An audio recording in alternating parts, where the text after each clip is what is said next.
Great. Thank you. Moving on to Netcare.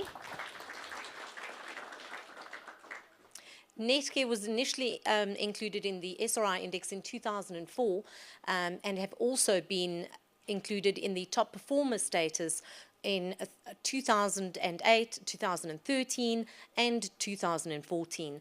They listed in 1996 and have since had a phenomenal share growth of 4,646% growth. So they've done exceptionally well. They are obviously a constituent of the top 40 index, and their share is currently trading at 36 Rand 94 with a total constituent market cap of 56.68 billion Rand. We'd like to call up Lynelle Bagwandeen, who will take you through their ESG investment case. She is the Group Company Secretary and General Counsel. Thank you, Lynelle.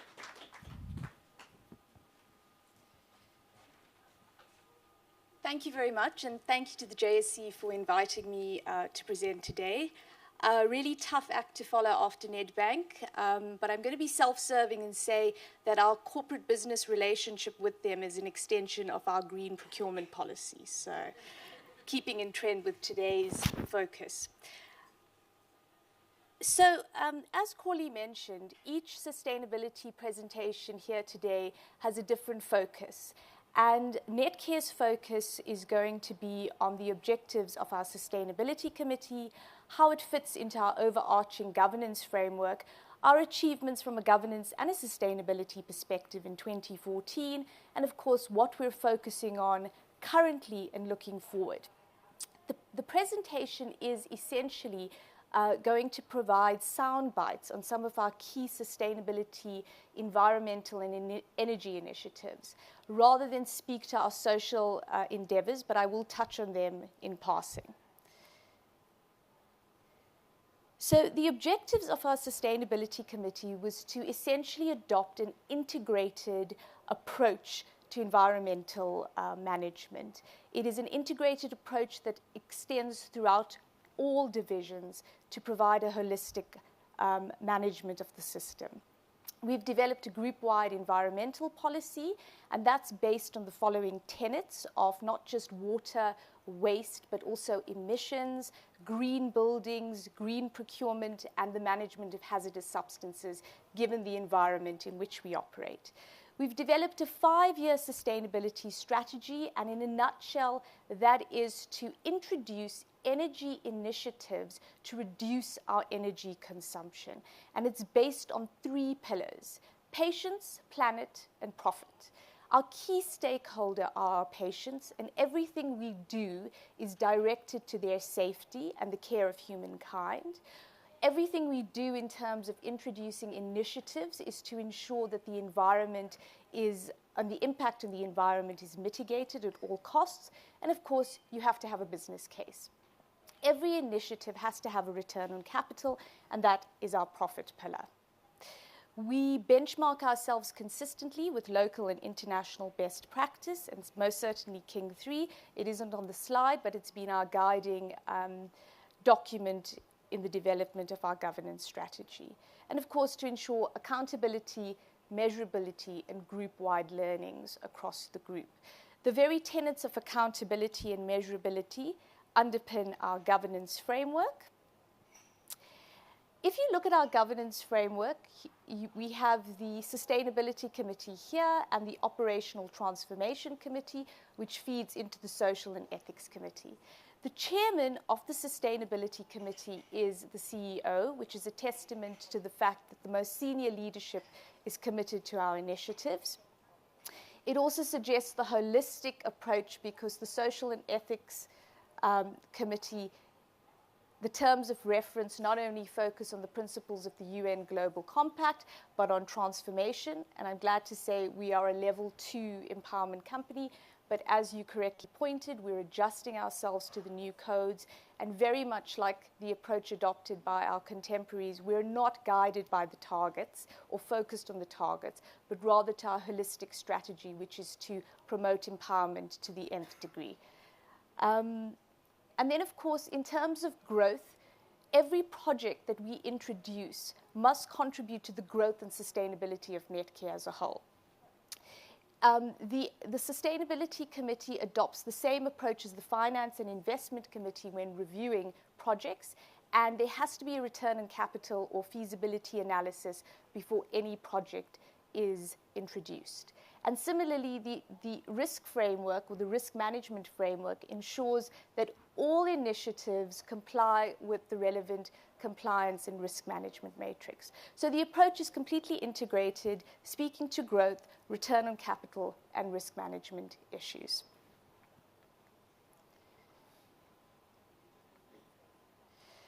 So some of our governance achievements in the last year. We're happy to say that we've retained our position on the JSE SRI as one of the top 9 performers. We've also been included in the Dow Jones Sustainability and Emerging Markets Index, and we're also extended the Robocam Bronze Award for Sustainability. We were one of the few South African companies included and the only healthcare company outside the United States. We continue to endeavour to improve on our carbon disclosure and remain a signatory to the UN Global Compact. I'm very bad with this red dot, but there it is. I think the point we wanted to make here is that the principles 7 to 9, which relate to in the environment and the impact of innovative technologies in relating to the environment, have guided our initiatives. And when we respond to the carbon disclosure compliance framework in line with what the SRI and related governance oversight programs do, we've always been able to positively respond on emissions, on our carbon targets, and related issues. So what have our achievements been in respect of sustainability? Essential was building an enterprise sustainability platform, because you cannot manage what you cannot measure. And this has been central to the process we've implemented. We've established a baseline per facility, and to give you an idea, we have 54 hospitals in South Africa. We also have a UK operation and a number of Medicross facilities which have been included. So it was essential to determine what their energy consumption was to ensure we could set future quantitative targets.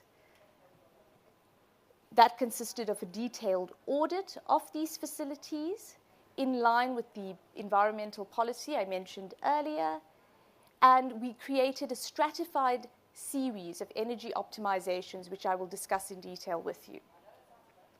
We have a number of projects in various stages of execution, which is consistent with the 5-year strategy, and we have spent a number of hours investigating alternate financing mechanisms in terms of energy contracts. And we're glad to say, and thank you again to Nedbank, that we secured a 500 million rand loan with the French Development Bank in conjunction with Nedbank in respect of energy efficiency projects. So what does the environmental and sustainability platform do? It ensures that we have a database for collecting data for reporting processes. That is essential in terms of our growth strategy. That's essential in documenting return on capital and ties into your risk management framework. Because if you've introduced a program that simply isn't working, you're able to detect this by the daily and monthly dashboards that each hospital manager and our key engineers review. The other aspect is we're able to verify, because when you adopt or employ consultants, they love to set very ambitious technical targets, and this platform keeps us very honest. It also ensures account analysis. There's a great deal of discrepancy between various municipalities, and of course enables our reporting mechanisms in a quick and efficient manner. The other key aspect is the environmental platform speaks directly to our key KPIs. So apart from being able to monitor your energy consumption on a daily basis, you're allowed and able to take preemptive measures should something adverse occur at a particular site. So if energy consumption or water consumption is completely out of kilter at a particular hospital, you're able to investigate immediately, which means preemptive action can be taken, energy consumption reduced almost immediately, and is a form of asset management. So holistically, this entire structure speaks to our risk management framework. I just wanted to give you some examples of how this works. You're able to see how facilities perform either positively or negatively against their baseline in terms of energy consumption across the regions. You're able to track energy costs to see if you're meeting your target, and there has been a decline in respect of initiatives implemented, and most importantly, in respect of your return of capital, you're able to track cumulative savings to justify the business case for expending the capital in introducing some of these projects. This is also just a facility at the dashboard level, which allows you to assess how each facility is performing, especially the older hospitals.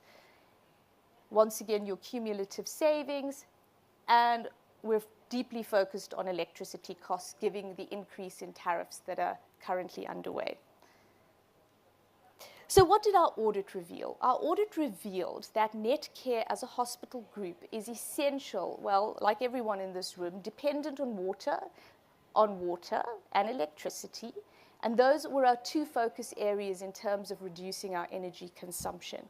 We also realized that our energy consumption in terms of electricity had a direct impact on our carbon footprint. So every initiative we implemented to reduce our energy consumption had a commensurate impact on reducing our carbon emissions, which remains a key focus for us. So what were the stratified energy optimizations around the key areas? We focused on the HVAC control system, which is simply switching off your air conditioning, which is an incredibly simple concept that could work, and I'll discuss it at our head office level, but you have to adopt a completely different approach at a hospital level, because theatres have to remain fully operational 24/7 to account for emergencies. So you have a theatre control system that had to be adapted for each facility, which meant that the return on capital on certain projects had to be readjusted to account for deviations. It also means that as much as the Sustainability Committee wanted to govern at a macro level, it had to adjust for micro issues. So it's the classic case of the macrocosm trying to reconcile with the microcosm and realizing that each case needed to be analyzed on its own merits. But we have some excellent examples of HVAC control, efficiency and heat transfer. So we replaced old air conditioning units with new air conditioning units. There's a great deal of engineering jargon in relating to oil louting and how that impacts heat transfer. You're able, if you recall, I mentioned that one of our key consumptions is water.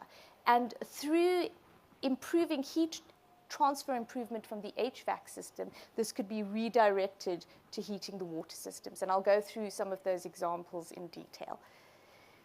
Obviously, lighting was a key concern as we improved lighting initiatives throughout the group. And although this seems quite simple, the cumulative effect of each endeavor has had a significant impact on the savings we've accounted for. And the balance of the issues remain our focus going forward. So here is an example of a hot water metering system. When an engineer asked me, how do you heat water? My simple answer was, well, you switch on the kettle or use your geyser. And that actually happens to be the most energy inefficient mechanism of heating water. It is probably one of the greatest consumptions of electricity across the group, and that could be significantly diminished through the use of energy pumps, solar pumps, or re-gauging or rerouting heat transfer from HVAC systems. There's something I learned, which is called a COP. It is a coefficient of performance, and the higher your COP, the more efficient you are, and that means that you use less electricity to produce heat. And I wanted to give you an example of just how much the savings were. 37 Rand compared to 86. If you extrapolate that across 54 hospitals and 108 Medicross sites, the cumulative impact is significant. So not only has the project paid back for itself, you've also accruing savings, and it has a positive impact on reducing your carbon footprint and ultimately benefits all patients because you become less dependent on the grid By law, we're obliged to have generators to ensure backup support, so there's a seamless move in ICU and other high care units. However, this is a significant move towards operating off the grid or with less reliance on the grid. So without belaboring the point, I just wanted to give you the example, almost a 50% savings in the production of heat. And with Kales River Hospital, it was a very innovative mechanism where they combined both heat pumps and heat transfer energy from HVAC. So it was a combination initiative. And here you have an example of the significant reduction in consumption, significant savings, which remember, over a 12-month period across 54 hospitals, the numbers add up, and a reduction in consumption. So once again, your return of capital model being adequately met, risk management in terms of reducing your reliance on the grid, and an overarching positive effect in terms of your carbon emissions. So I just wanted to give you an example of what we've done at head office, and this is your simple HVAC control, and it really pains me that when I leave Sandton in the evenings, the city is still lit up like a Christmas tree, and there are no people in the building, because you can see it's as empty as anything. So we realized that our largest contributor to our energy bill at head office was our lighting and our HVAC use. So yes, I'm often sitting in the dark when the motion sensors go off, which facilitates those late afternoon naps, but also we reduced our consumption significantly. Okay, and the same applies with the HVAC. The black line shows our consumption prior to the innovation, and here's HVAC control combining all 3 floors, including the ground floor. So these simple initiatives have really transformed our consumption and illustrates our commitment to our sustainability strategy, which is to introduce as many energy efficient initiatives as possible. And that's the same graph that I wanted to give you an example of, 44% reduction in consumption, which I think is quite significant. So we have adopted 2 key focus areas currently, which is HVAC and lighting. And we're in the final control optimization phase, and we've illustrated the significant savings we've recouped. Looking forward, we plan to optimize the current initiatives that are currently underway and ensure that they follow through in accordance with their timeline. We remain committed to climate change improvement, and we've been invited to participate in the Global Green Hospitals Initiative. So what is our climate change commitment? In April this year, 9 large hospital groups internationally pledged to take meaningful action in terms of climate change. Netcare has consistently committed, well, it is a low-impact company, but we've consistently committed to reduce our carbon emissions, and we've done that in terms of the Carbon Disclosure Project, and in terms of our baseline, we're able to project key targets that we're willing to now meet. The purpose of it is to protect public health from climate change, which is our commitment to our stakeholders, and marks the first international effort to track emissions in respect of the healthcare sector. And the pillars on which this was based is mitigation. I think I've given you a fair number of examples of the efforts we've made to mitigate our carbon footprint. Resilience in terms of weather patterns, and we've just come out of a significant drought, or we actually haven't come out, but we're still in the middle of a significant drought in KwaZulu-Natal, which has significantly impacted our water and our ability to function in that region. And of course, leadership. Leadership is key. And as hackneyed as it sounds, the tone from the top really dictates what happens at ground level. And the CEO's commitment to initiating the sustainability strategy has been enunciated and shared with the group as a whole through training sessions, constant awareness, and technical managers champion the changes at facility level. The Global Green Hospitals. The Global Green Hospitals consists of some of the largest hospitals, both public and private, abroad. We're the only South African healthcare company to participate, and it commits to environmental sustainability and reducing your impact on the environment in which you operate through 9 interconnected goals. So we've covered leadership. I think that's self-explanatory. In terms of chemicals, the initiative is to ensure that all chemicals produced by your hospital are appropriately managed. And there's recent legislation that's been in draft form, which is chemical disinfectants have to meet certain minimum criteria. Waste management is key, especially in the healthcare sector with anatomical waste and related waste.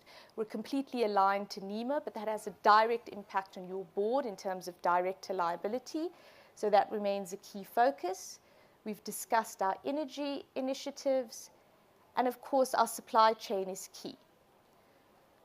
We liaise with pharmaceutical companies that have to have a supply chain or governance framework that is akin to Netcare's.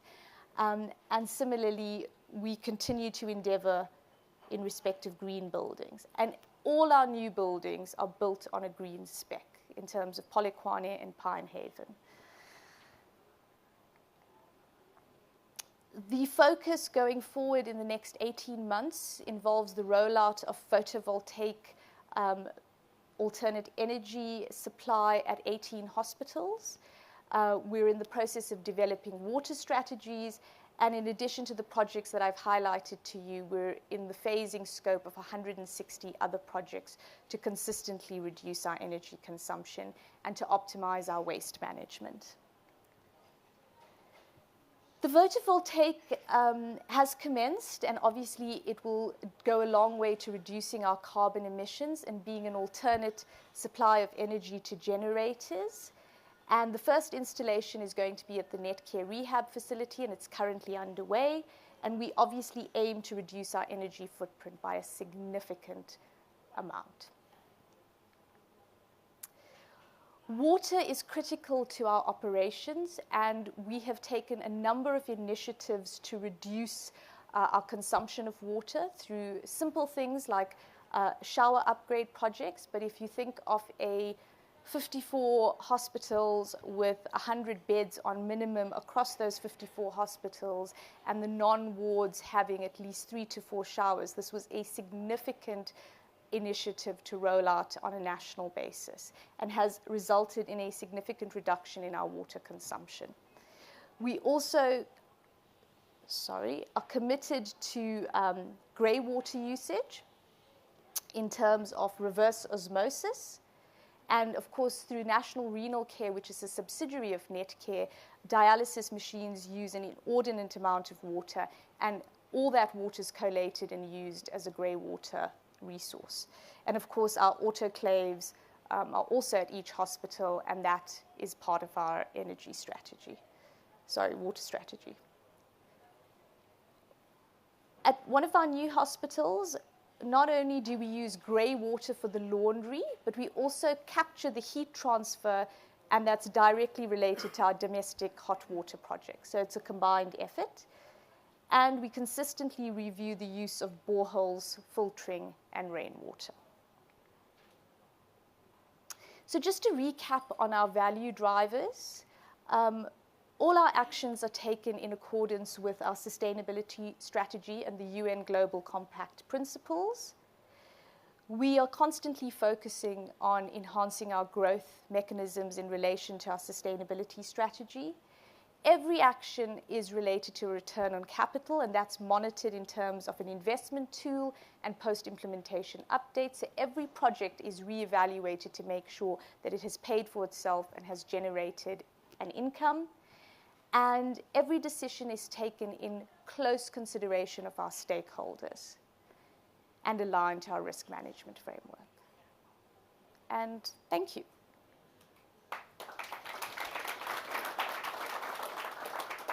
Happy to take questions. Yes, please. Any questions for Lynelle? Got one here.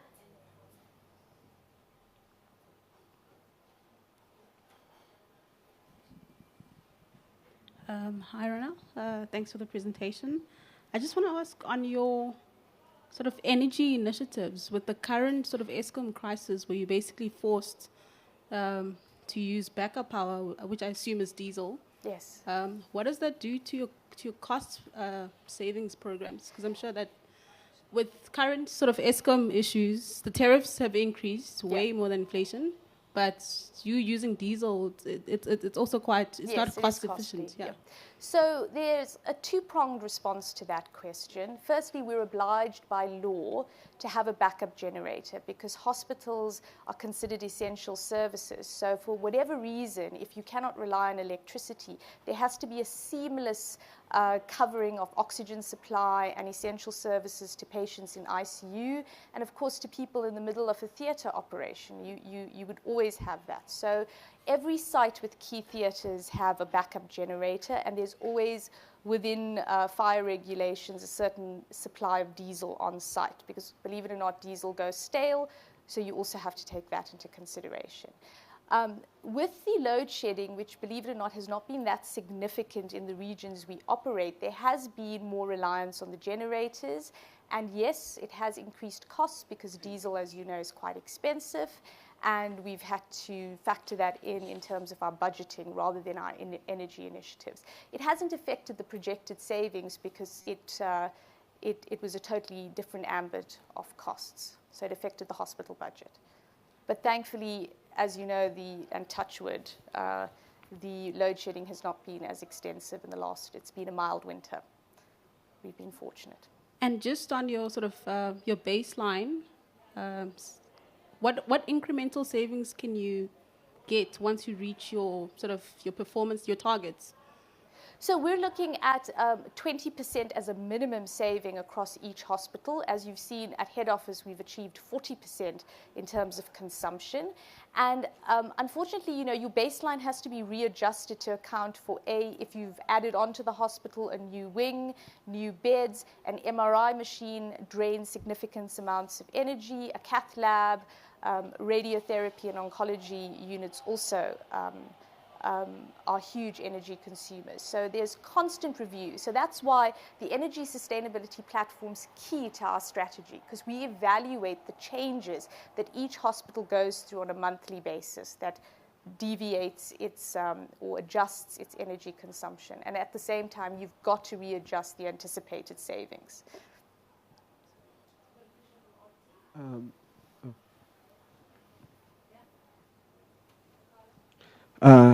Thank you very much, Lynelle. It's Wasim Token from Lachai Securities.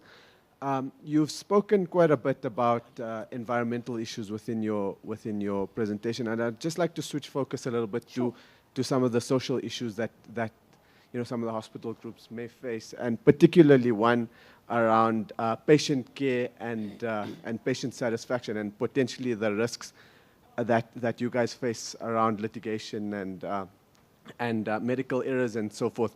Could you give us a little bit of color around the scale of those and the potential for those to increase or decrease, or how you manage them? So just in response to that, our commitment to human capital and patient care are two different streams of work, and I would be here literally for another hour if I had to discuss that in detail. So we focused purely on key sustainability initiatives.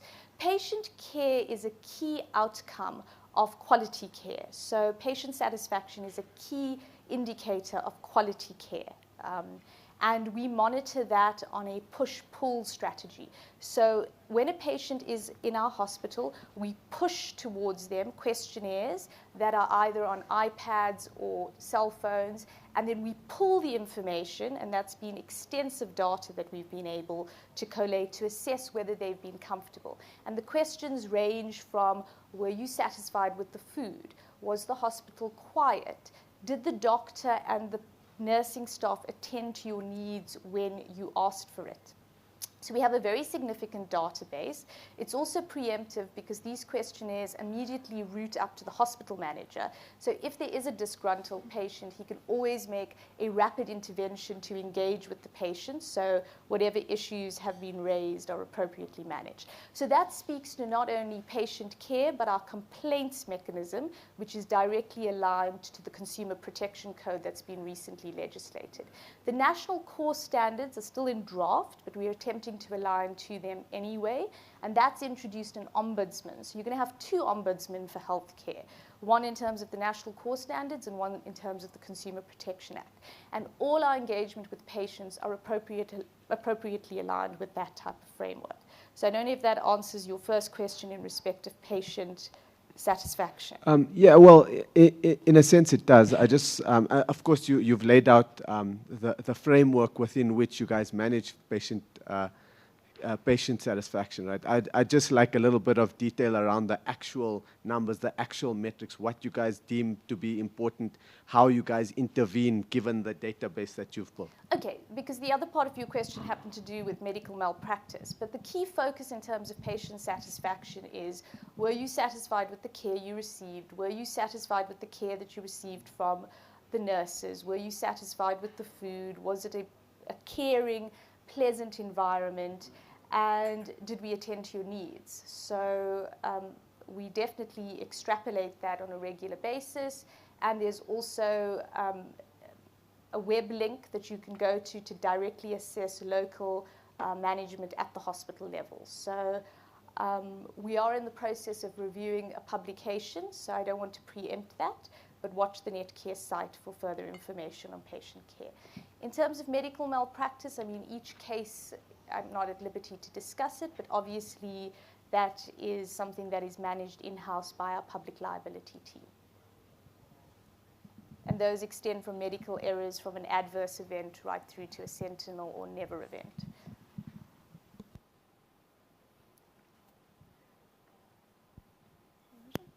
Hi there. Thanks for your presentation, Lynelle. This is Melanie from Counsel Asset Management. First of all, I just want to congratulate you guys on your enterprise management platform rollout. Some disclosure or some snapshots of your dashboard would be very useful for us in order to especially do some relative peer evaluations to see the cost savings that you've been making in that. I have two questions. As part of your 5-year strategy going forward, do you explicitly address some incorporation of renewable energy sources in terms of reducing your environmental footprint? Yes. If so, what roundabout expected cost savings percentage-wise are expected to get from that? Some disclosure on that would be great. And the second thing is, in terms of your green building policies, taking a leaf out, for example, Growth Point in Nedbank, where occupying Green Star rated buildings is explicitly part of incorporated strategy. Will Netcare be looking at that as part of their growth strategy? Okay, can I stop you there before I forget the rest? Yeah. So the first question was just on renewable energy. We were focused on the photovoltaic initiative, which is an example of renewable energy. We don't have an anticipated set of savings yet because, like I said, each site differs. But what was presented to the Sustainability Committee was a minimum internal rate of return. So provided we meet the financial thresholds, there should be a commensurate equivalent saving. So that will be monitored very closely. And we will certainly include the dashboards in our report going forward. I think point taken. In terms of green buildings, we have 3 new builds that are currently underway: the Christian Barnard in Cape Town, Polokwane, and Pinehaven out in Krugersdorp. All buildings have been built on a green building framework in terms of the type of glass you use to reduce your reliance on HVAC. The HVAC system is completely redesigned, and because it's a new building, you can align it to the domestic hot water, so you can maximize heat transfer. Everything we do from on-site laundry is based on grey water and generating your own hot water, right from the grey water to service the garden. And a perfect example, if you ever wanted to visit, is Waterfall City, which is one of the only green building currently in our fold of hospitals. So yes, I mean, we're definitely committed to it, not just because it's the right thing to do, but because the savings are self-evident. Are you engaging with the Green Building Council in your existing buildings? Yes. Yeah. Oh no, in terms of the new buildings, and in terms of the old buildings, so the regulation has to be complied with. And when you build a hospital, it's not like building a mixed-use building that tenants or owners occupy. Hospitals have to be built in specific compliance with Regulation 158. So from the width of your corridors to the width of your doors to isolation areas to the mechanism of your flow of air through ICU and the manner in which you implement your HVAC because of the related infection control issues to consider and other quality initiatives. So it is very difficult to align to certain building standards because Regulation 158 and the Department of Health will always supersede those issues. But we're doing our best. Thank you. Hi, so I'm Arti Takurdeen from the JSE, and firstly I'd like to commend you and the good work yourself and your team have been doing at Netcare. It's certainly very impressive. I know it's not easy to execute all of this work, even though you make it look very easy. And what's impressive about it specifically is how operational and business as usual has been incorporating sustainability into your everyday activities at a very pragmatic level. And I think you're really leading in that space at an operational level. Thank you. In terms of, you mentioned the ROC or the return on capital on the existing theatres had to be updated or business cases had to be updated. Just talk to me about commercials. I know you touched on it a little bit, but my question is, have you centrally funded and created the commercial business case for these initiatives? What are the time periods involved, and then are they linked to incentives at all at an executive level? Okay, so can I answer the last part of your question first? No. One of the recommendations from a governance perspective is always to link balanced scorecard initiatives in terms of environmental sustainability to remuneration. We haven't escalated that to that level. What about long-term incentives? Not? No, not yet. Well, long-term incentives in terms of your shares are linked to HEPS. So if you have certain savings, perhaps indirectly, but there's no direct link in terms of that incentive, but it is one of the focuses of the Remuneration Committee. In terms of the theatre utilisation, we adopted a two-pronged approach. So theatre utilisation, you have a number of doctors on a slate that require theatres, and so the first part of the theatre utilisation was to make sure doctors who booked theatres actually showed up to use the theatres, and then we could appropriately manage and timetable their use. Their usage was then linked to make sure that when the theatre was in use, the HVAC would kick on or kick off. So you wouldn't have the HVAC on 24 hours over a 7-day or the whole month period. There would be elements of downtime in terms of the HVAC control. That required an entire review of the HVAC system and efficiency mechanisms, which came at a cost. But the return and the return on capital invested to implement that upgrade would be the savings you accrued from not using the HVAC over a certain period of time. So the payback was based on your energy savings and the theatre utilisation project.